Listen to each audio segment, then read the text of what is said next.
Hello dear friends, first of all Makar Sankranti उपलक्षे समस्त को हार्दिक अभिनंदन एवं शुभेच्छा।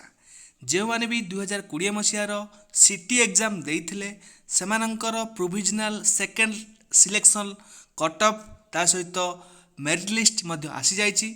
जो माने भी एपर्यंत देखि नांती से माने जाई चेक करि पारिबे, जोटा कि आपनकर वेबसाइट होइछि sansodisha.nic.in ले आपण जाई निजर कट ऑफ मार्क एवं स्टेट कोटार नाम अछि कि नाही मध्य चेक करि पारिबे। आपण माने देखि पारथुवे जोटा कि रखा आइछि provisional second selection cut off marks d.el.ed state quota, एटा रहिछि प्रथम लिंक एवं सेकेंड लिंक रहिछि provisional second selection list of d.el.ed state quota course रा सेकेंड सिलेक्शन लिस्ट एवं कट ऑफ मार्क मध्य आपनकर आसी जाइछि।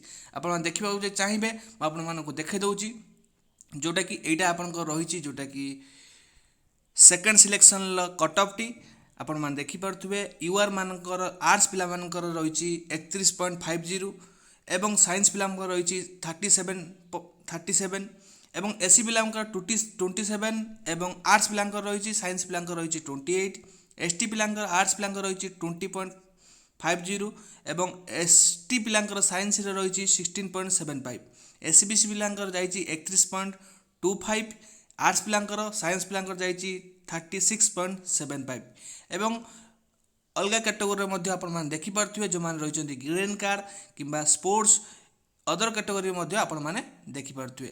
निज नाम मध्ये जांकि आपण मान चेक करि पारिबे, जोटा कि आपण डायरेक्ट वेबसाइट रे मध्ये जांकि आपण ना ए रहिछि आपण सेकंड लिस्ट एठी आपण डायरेक्ट क्लिक कला परे आपण पेज टी ओपन होई जिवो। आपण मान निजे जांकि देखि पारिबे आपण ना एठी अछि कि नाही। ये रही आज अपडेट टी केमिति लागला निश्चित आपण माने जणैबे। भल लागितले निश्चित गोटे लाइक करेंगे। जदि आपण माने सेकेंड सिलेक्शन ले आपनकर लिस्ट आसी जाइछि निश्चित आपण माने कमेंट सेक्शन ले यस बोलिस यस सर लिखि कमेंट करि परिबे एवं सांगसाथी मानकु मध्य शेयर करि परिबे। आज पय एतिकी रहुछि। धन्यवाद। जय जगन्नाथ।